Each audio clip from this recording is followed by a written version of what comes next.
Shalom, Sobat Kristen. Apa kabarnya? Semoga kalian di dalam lindungan Tuhan. Perkenalkan, nama saya Sanggem Edward Rumban Gaul.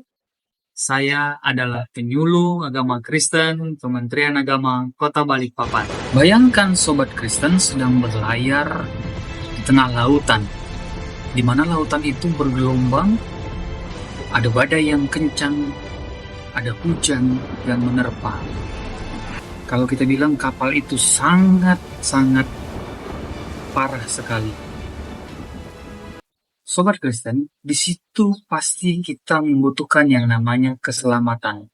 Kita membutuhkan yang namanya pertolongan. Sama halnya di dalam hidup kita saat ini, ketika kita menghadapi badai-badai kehidupan, kita akan mencari yang namanya pertolongan. Kita akan mencari yang namanya keselamatan.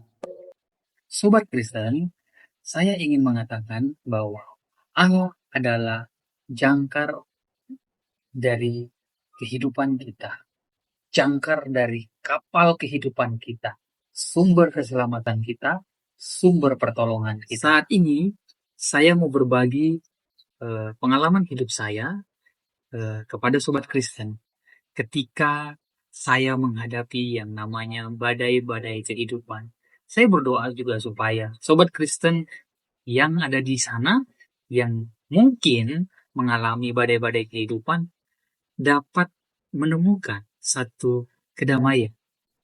Ada 3 poin yang bisa kita renungkan, Sobat Kristen, di dalam kita mencari keselamatan di dalam Allah. Yang pertama, apakah yang dimaksud dengan keselamatan Allah bersifat pribadi? Efesus 2 ayat 8-9 mengatakan, sebab karena kasih karunia kamu diselamatkan oleh iman, itu bukan hasil usahamu, tetapi pemberian Allah, itu bukan karena perbuatan supaya tidak ada orang yang memegahkan diri. Sobat Kristen, ayat tadi mengatakan bahwa keselamatan itu ada datang dari kasih karunia Tuhan.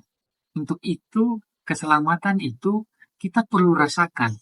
Kita perlu alami di dalam kehidupan ini, sehingga kita mengalami kedamaian, ketenangan jiwa di dalam kehidupan kita.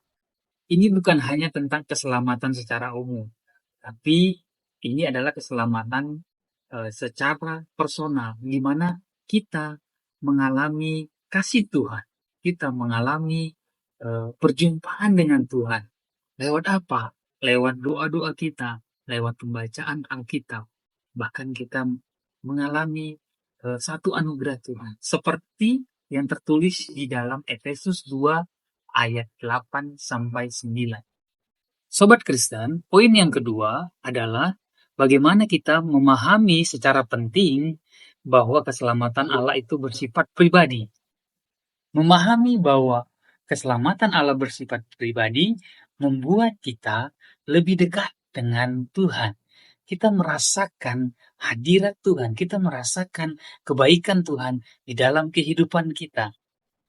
Hal ini akan memperkuat iman kita kepada Tuhan, bahwa kita percaya bahwa Tuhan menyertai kita di dalam kehidupan kita. Roma 8 ayat 28 mengatakan bahwa Allah turut bekerja di dalam segala hal untuk mendatangkan kebaikan kepada kita. Orang-orang yang terpanggil sesuai dengan rencana Allah. Yeremia 29 ayat 11 mengatakan bahwa sebab aku ini mengetahui rancangan-rancangan yang ada padaku mengenai kamu. Demikianlah firman Tuhan, yaitu rancangan damai sejahtera, bukan rancangan kecelakaan, yang memberikan kepada kita masa depan yang penuh harapan. Sobat Kristen, poin ketiga sangat penting. Bagaimana cara kita mengalami keselamatan Allah secara pribadi? Mazmur 91 ayat 14-16 mengatakan, sungguh hatinya melekat kepadaku, maka aku akan meluputkannya. Aku akan membentenginya, sebab ia mengenal namaku. Bila ia berseru kepadaku, aku akan menjawab. Aku akan menyertai dia dalam kesesakan. Aku akan meluputkannya dan memuliakannya. Dengan panjang umur akan kukenyangkan dia, dan akan kuperlihatkan kepadanya keselamatan daripadaku. Sobat Kristen, arti dari ayat ini sangat jelas. Mengatakan bahwa kita harus melekat kepada Tuhan. Melekat itu adalah orang-orang yang benar-benar connect dengan Tuhan, orang-orang yang mengasihi Tuhan, bahkan orang-orang yang mau hidup di dalam firman Tuhan. Pasti kita tahu bahwa kita perlu hidup dalam doa. Kita harus mempunyai koneksi doa, kita harus mempunyai persekutuan dengan Tuhan. Itu adalah arti dari melekat kepada Tuhan. Dalam Yohanes 15 ayat 4 dikatakan, tinggallah di dalam aku dan aku di dalam kamu.